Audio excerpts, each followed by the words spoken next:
Regardez le monstre de la pédophilie en face, ce sont les mots de l'Église. Le pape François organise un sommet de crise au Vatican, la conférence pour la défense des mineurs dans l'Église.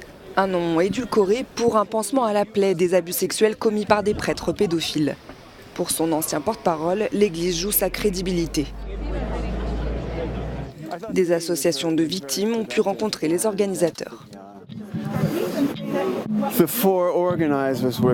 Les 4 organisateurs étaient à l'écoute. J'ai présenté une lettre à l'archevêque sur la manière dont il pouvait rendre les choses transparentes, de manière efficace. Il était très réceptif à mon message et je suis très satisfait.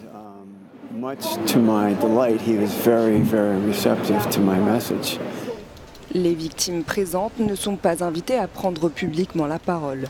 Voilà pourquoi elles se sont rassemblées place Saint-Pierre pour témoigner, en main des portraits de l'enfant qu'ils étaient et qui a été abusé. J'ai été violé et maltraité à l'âge de 12 ans. Le prêtre qui a abusé de moi était connu de l'évêque.